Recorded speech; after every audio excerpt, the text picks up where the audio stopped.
Nathan Asmale pan chia jangaja no she take la Spain medit ke earthquake ka Addis Ababa ke ta badak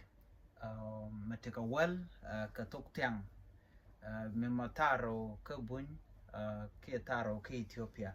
ala las talk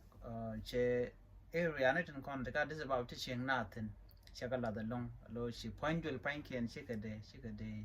pan ke shigaro de dak do no tell me jam ji token take a tanduli teacher yar la talk no men tan kwasa me men bana kula lat ko ela lat pin mi cheben ngum la na char ko lat pin tanat kan quick can no la toged lat pin la the ne pin ken yam lat pin ala pin mi take a west to wong ne te tin dong sha te de long ke chu te ke te ni pin gwad mi ni pin mo mi te gwad mo gong tin gwad mo ka chi mun charo nyo ko mu bu ro tin la pin la ja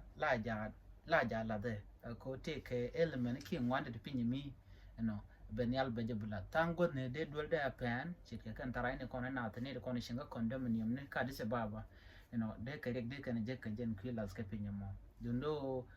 chagwalon ko dong te ram shiri ki jik mono den jene la Spain ka bible chala do ne wajen tarika mi dong wich chete kamal mi dong chi jek chi kan wan chi de kan wan chi kan wan ngwasamo la to go no bla pin be de tin la pin mo la te tin ko mi dong te cha do banande ko no ko de je pal ka jena mi sha je ban pin la pin la to ga jen mi mo la to ki man chalat ka bible cha to gwan mo lor jiga la to go gwan mo tijika tegen karek baye kula nong na me shirma ngai kono no an Ethiopia te ka karun dang dio ko ti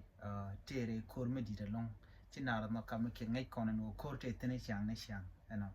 ken diality youth kut kon o ne la ken traditional ke natural events ke natural disaster ti non kot ke jen chik teramade jen ko pin mi ngama de ngaje no te ga mi tanta am da ngaj ngum to gun do la ya tanka do no kot la kono no dor mu de nar mat ke je sigi ji Ethiopia de kan tray mat ke mi di longa ta da nan dong de kan ma de kan no ya kam ne ken jen ta da nan to jen ta chi as kwa ke la penja to ga ki Ethiopia chi ne de wan long chi ka dwal long ani ne tung wan in karar chi na ni ne tin ka sababa ne ma jana ngor no de nyo ka yakel an ban nyo jiga mo dien ko gor jeno de ko bande kon ka nyo chu je poro ban o jin mi jira man no go dong de tong no de janga lam ya wi ka ten kon tin cha gor ka tong na cha le tok na online bi riet ki ban tong na ka ngai ka bi kwen tong no bi ngai bo mo kon jiga mo dien ka chu je poro jeno bi news ne ki ler bu ka che ka no online tv ya te ma